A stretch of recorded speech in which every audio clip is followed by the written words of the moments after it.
David, we talked a little bit about endowment giving, right? And this sort of longer tail, larger term, bigger gifts. You guys have so many amazing programs here at the Exploratorium. I think one of the things that makes you amazing is that you implement your mission literally dozens and dozens of ways. What are some of the program related gifts that folks can make, and how should they think about doing that? Thanks, Jason. So you can always give to the general operating fund. You can always give to an operating endowment. That doesn't require any minimum at all. But when you want to make your own endowment to help fund a program, that's when we sit down together and talk about what's important to you.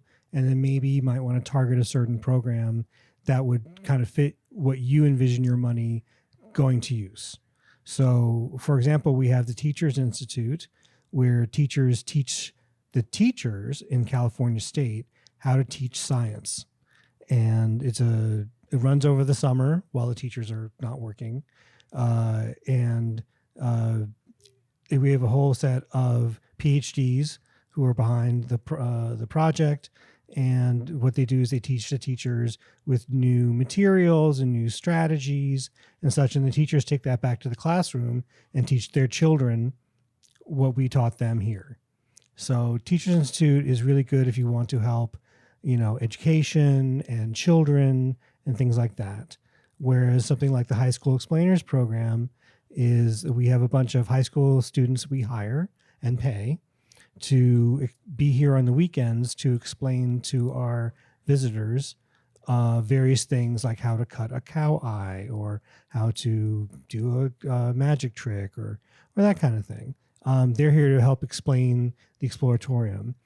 You'll find them in orange if you're here on the weekends. So since their program is we provide them salaries, we need funds in order to do that. So if you want to help high school students, again, education, we provide them a lot of personal growth opportunities with training them how to be really more like adults.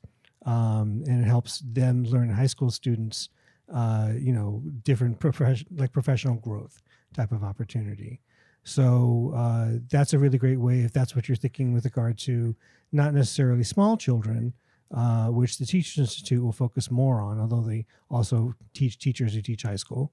But this is particularly the high school explainers themselves. So those are two really good examples of programs that might be interested.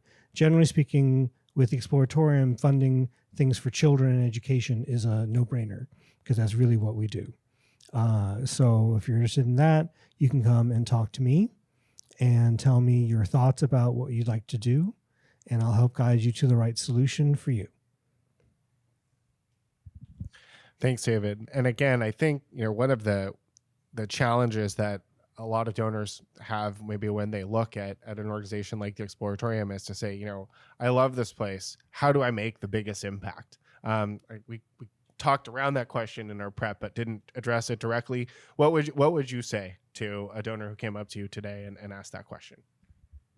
Who wants to make the most impact? Yeah. Well, obviously more money, more impact, but separate from that.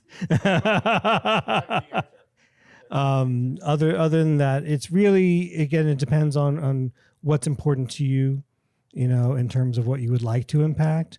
For example, high school explainers, if you endowed $100,000, that would throw off $4,500 a year. That's not enough to fund one high school explainer salary.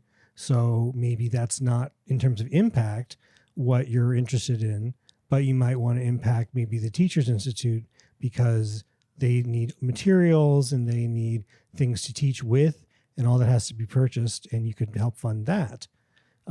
It really just depends how much you want to donate, what type of impact you can make. But that's really a matter of sitting down with me and talking about, here's what I have, how can you make this work the most impactfully in terms of even what areas am I interested in donating to, like education or children or whatever that is. So that's a conversation you sit with me, and ideally we come to a smart conclusion for you that you're very happy with.